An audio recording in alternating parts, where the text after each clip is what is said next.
तुमचा honeymoon fever संपलेला दिसत नाही अजून. काय सावली? सावली दादा, कॉंग्रॅच्युलेशन्स. थँक्यू. अभिनंदन. थँक्यू आई. कॉंग्रॅच्युलेशन्स. So proud. बरं, हे अवॉर्ड दरवर्षी रोज पेटल्स कॉस्मेटिकला मिळतं आणि इतक्या वर्षानंतर सारंग तुझ्यामुळे तिच्या साम्राज्याला धक्का बसलाय. काय पण बोला, शेवटच्या बॉलला सावलीवर 6 मारलाय. का? मी काय केलं? म्हणजे सावली, त्यांनी आम्हाला फोनवर स्पेशली सांगितलं की तू जे रील केलंस त्यामुळे ते पारडं जड झालंय आपलं. कारण तू रील मध्ये जे काय सौंदर्याबद्दल बोललीस ते त्यांना फार आवडलं. बायको, कॉंग्रॅच्युलेशन्स. थँक्यू. सारंग, सावली, तुम्हा दोघांचंही अभिनंदन. थँक्यू. बबलू, हा, तुम्हा दोघांसाठी एक गिफ्ट आहे.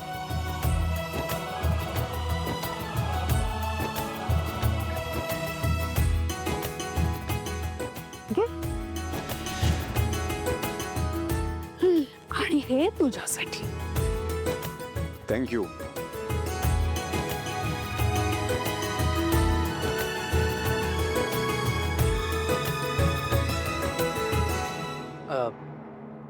प्रवासामुळे थकली असेल. आई, सावलीचं अभिनंदन नाही केलंस तू. केलं की, गिफ्ट दिलं ना तिला. जा पटकन फ्रेश होऊन या. आले.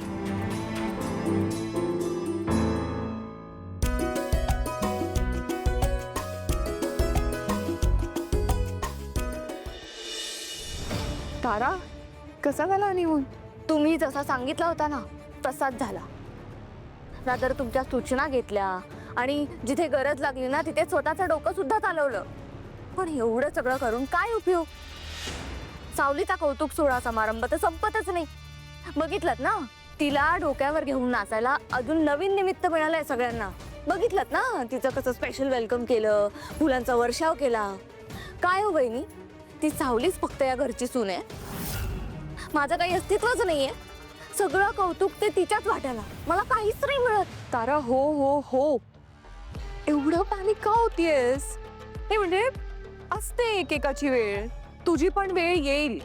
नशीब आपल्याला पण चान्स देणार आणि देतच आहे ना. पण तारा, मला खरं खरं सांग, सारंग आणि त्या मुलीमध्ये काही झालं नाही ना? हो बहिणी, काही नाही झालं त्यांचं. आणि तुमच्यात? बहिणी, तुम्हाला सांगू का, जाताना प्रवास कमाल झाला. पण आज ना खूप असं थकवा आलाय, खूप दमायला झालंय, कंटाळा आला. बहिणी जरा आराम करते.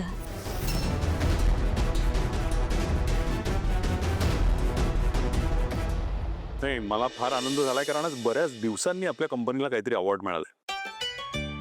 नाहीतर मला आठवतंय एक काळ असा होता जेव्हा सारंगने नुकतंच जॉईन केलं होतं आणि काम बघायला सुरुवात केली होती, तेव्हा ऑलमोस्ट दर महिन्याला आपल्याला काहीतरी अवॉर्ड मिळायचं. बाबा, पण सारंग आल्यापासून वर्कलोड जरा कमी झालाय. मी काय म्हणतो, मी पण बिझनेस चालू करतो पार्ट टाइम. सारंग दादा, एक आयडिया दे ना. तू आणि सोहम ना बेंजोची पार्टी सुरू करा. पण उरलेल्या पार्ट टाइमचं काय? बेंजो नंतर तुला बनवणार तो. मी आनंदात काय, कारण आज बऱ्याच दिवसांनी तिलोत्तमा किचन मध्ये गेली आहे माझ्यासाठी ब्रेकफास्ट बनवायला. तर माझं म्हणणं असं आहे की रोज आपल्याला अवॉर्ड्स मिळू देत आणि रोज असं मला माझ्या बायकोच्या हातचा ब्रेकफास्ट मिळू दे. वा. आणि सोबत अमृता वहिनी आहे, म्हणजे काहीतरी स्पेशल असणार आज. पण काही म्हणा बाबा, कॉम्पिटिशन वाढलंय. पण ह्या अवॉर्डमुळे आपला फायदा होऊ शकतो. नाही बघ, सगळं करेक्ट आहे, पण फायदा टेम्पररी आहे. फायदा टिकून ठेवायचा असेल ना, सगळ्यांनाच प्रयत्न करावे लागतील. अरे वा, कमाल. सावली, बाकीच्या प्लेट्स आणतील का जरा? आणते. सावली थांब, मी जातो. अहो नाही, तुम्ही थांबा, मी जाते. अगं तू बस, आज तुझा मान आहे, तू बस. मी आणतो. नको. मी आणतो, बस बस बस बस बस कन बस बस. आलो.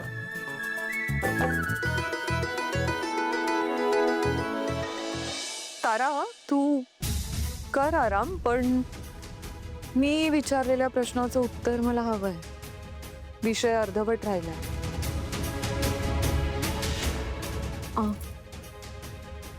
आता हनीमूनलाच गेलो होतो तर थोडीफार एन्जॉयमेंट झाली असेलच. म्हणजे तर एक मिनिट हा, मी स्ट्रेट विचारते, मला खरं खरं सांग, काय घडलंय?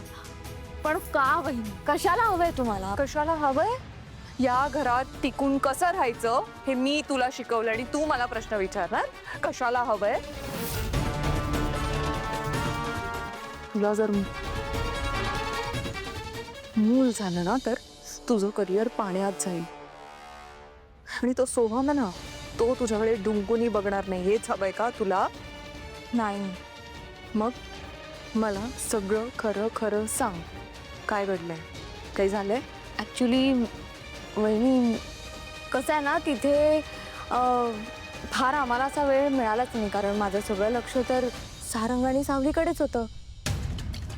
हां, मध्ये मध्ये काही मोमेंट्स मिळाले आम्हाला निवांत, पण मला खरं नेमकं आठवत नाही की आमच्यात नक्की काय झालं काय नाही झालं. आणि त्यात मी इतकी दमले होते त्या सावली आणि सारंगच्या नादात की मला खरंच नाही आठवत आहे बहिणी, आमच्यात झालं असेल नसेल, आम्ही जवळ आले असू नसू, कदाचित झालं. तू वेडी आहेस का तारा? असं कसं नाही आठवत तुला? तुला तुझं करिअर इम्पॉर्टंट नाहीये? हे बघ, जर का तुला मूल झालं ना तर या घरात तुझे खूप लाड होतील, पण ते कसे असतील माहितीये? पिंजऱ्यात ठेवलेल्या पक्ष्यासारखे. तुला तुझं स्वातंत्र्य गमवावं लागेल. लक्षात येतंय? सगळं कळतंय मला आणि तुम्ही जे बोलता ना ते बरोबर आहे, पण मी तसं होऊ नाही देणार. आणि काही झालं असेल तरी मूल जन्माला घालायचं की नाही ते माझ्या हातात आहे ना, त्यामुळे तुम्ही नका काळजी करू. I manage. ठीक आहे, मग आता तू कर आराम.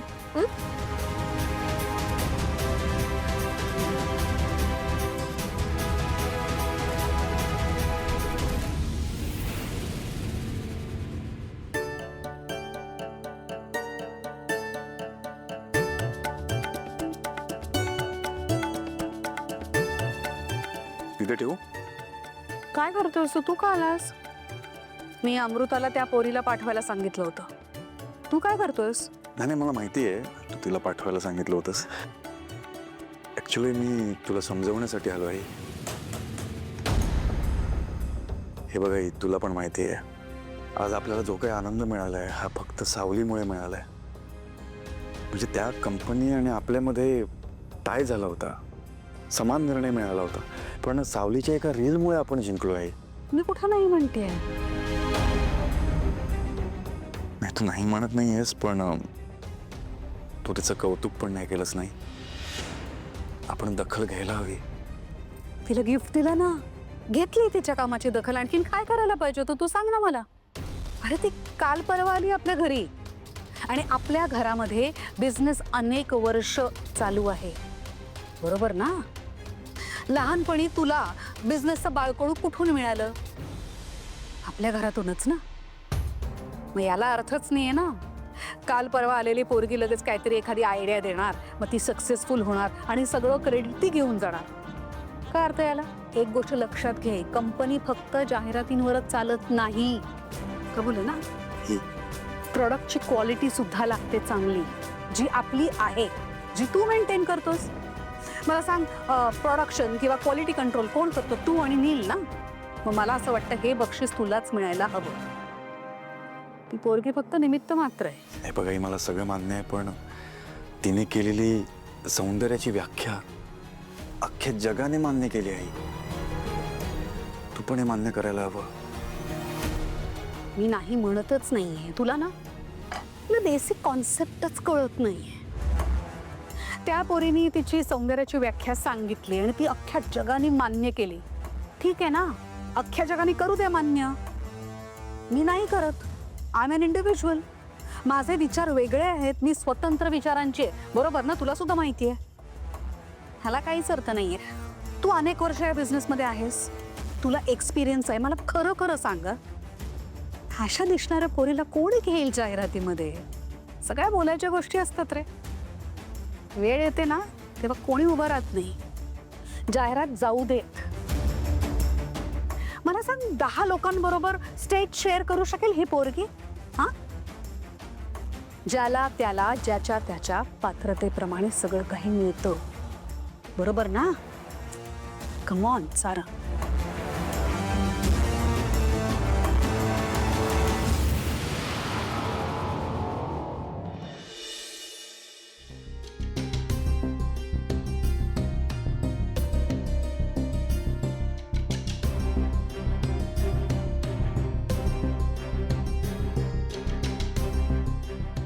सारंग सर, मघाशी तिलोत्तमा मॅडम काय म्हणत होत्या? आई? हम्म. नाही काही नाही. सांगा ना, काहीतरी सांगत होत्या तुम्हाला. नाही खरंच काही नाही, असं जनरल गप्पा.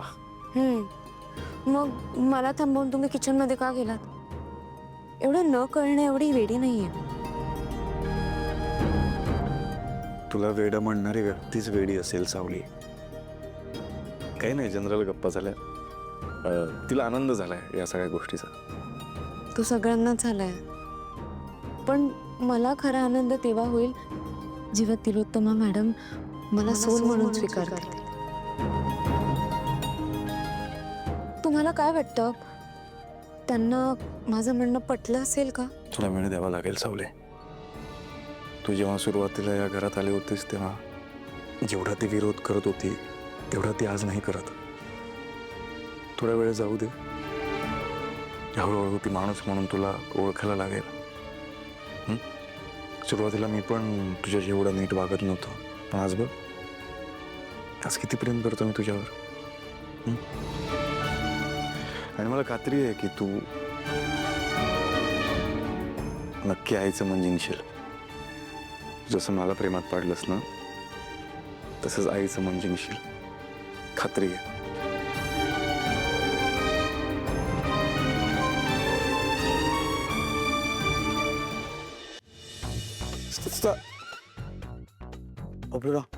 कामाचं टायमिंग चांगलं आहे, हा टायमिंग चुकीचा आहे. काहीतरी ना सारंग दादा मार्क खाणार. बबलू, हो. हे बघ. अहो, काय काम होतं बोल. ते सावलीवाल्याला विचारायचंय, उद्या कोणतं शर्ट घालू? शर्ट कोणतं घालू म्हणजे? मुलगी वगैरे बघायला येणार आहे का तुम्हाला? मुलगी एक नाही, खूप येणार आहेत. लग्न वगैरे करतोस की काय? नाही, लग्न जर करायचं असेल तर सावलीसारखी बायको बघा, एकदम गोड. नाही तर माहिती आहे तुला घरात काय कर. मी सिंगलच बरं आहे. बरं आता सांग ना, विषय काय होता, तू का आलायस? अरे उद्या प्रेसवाले येणार आहेत, तुमची मुलाखत आहे. अरे तुमच्यामुळे मला चमकायला तरी मिळेल. हा सांगा ना, कोणतं शर्ट घालू? हा घाला. हा घालू? नक्की. सारंग दादा, तू पण उद्याची तयारी कर, नाही तर उद्या गडबड करशील. हा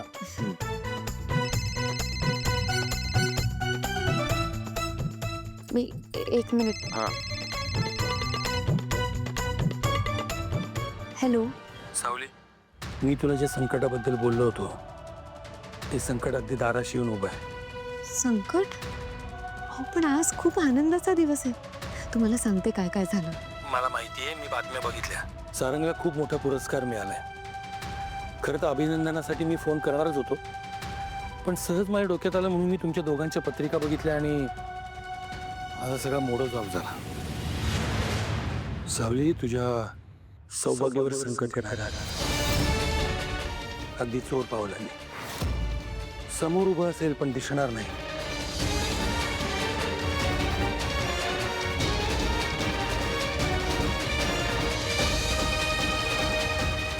जगन्नाथजी, पण मग ह्याच्यावर काही उपाय असेल ना? एक उपाय आहे. काय? त्यासाठी तुला मला संध्याकाळी भेटावं लागेल, कारण दिवस मावळल्याशिवाय मी त्याच्यावर सध्या बोलूही शकणार नाही. त्यामुळे संध्याकाळी भेट.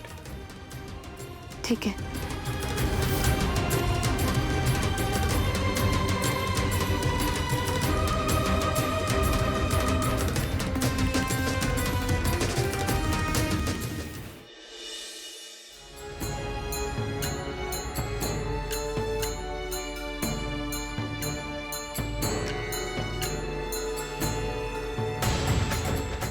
जगन्नाथजी, तुमच्या बघण्यात काही चूक तर झाली नाहीये ना? 10 वेळा बघितलंय मी. हे मलाही असं वाटत होतं की चुकावं माझं काहीतरी, पण नाही. संकट येणार आहे. पण नेमकं काय होणार आहे? म्हणजे त्यांच्या जीवाला काही होणार नाही ना? तसंच काहीच आहे. पण पण तू नको घाबरू, मी आहे ना मी. हो, पण तुम्ही सांगितलं होतं ना, तुम्ही काहीतरी उपाय सांगणार आहात. सांगतो.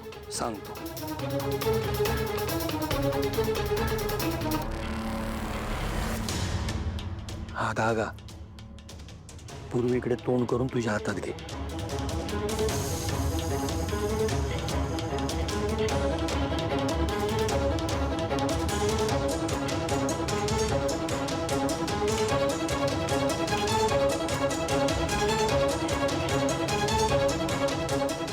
बळा, हा धागा सारंगच्या उजव्या मनगटावर बांधायचा.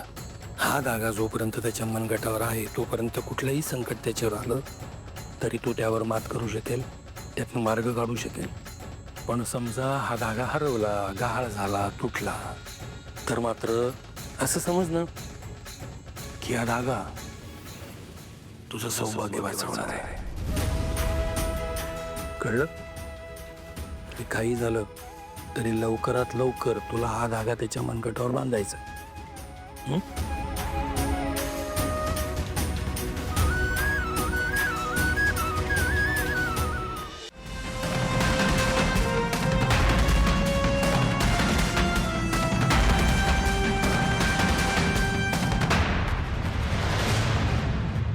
तुम्ही पाहिलं मी सावली. काय पाहिलं? तेच काय? तेच मी तुझ्यासोबत नसताना तू अस्वस्थ होतेस. कुठे गेली होतीस मला सोडून?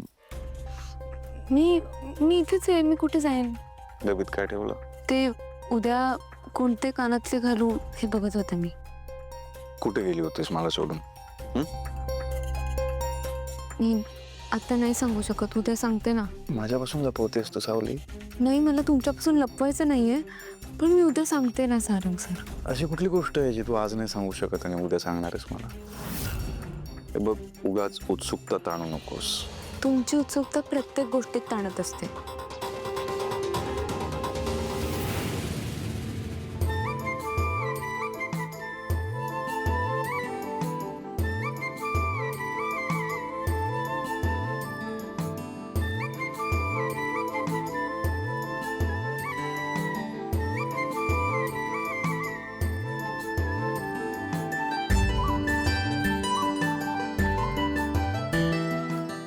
काय करताय? सोडा मला, कोणीतरी बघेल. बघू दे, आता देवदर्शन पण झालं. सोडा ना. नाही सोडणार सावली. सारंग सर सोडा. नाही सोडणार. बायकोवर प्रेम करतोय मी. अजून काय म्हणणार? जाऊ द्या मला. नाही जाऊ देणार. बघू दे ज्याला बघायचं त्याला. जाऊ द्या ना मला. नाही जाऊ देणार सावली. बबलू दादा? हा बबलू ना नेहमी अशा वेळेला येतो. कुठे? मुद्दाम बोललीस? शाळा घेतेस माझी? मी जेवायला वाढते लगेच.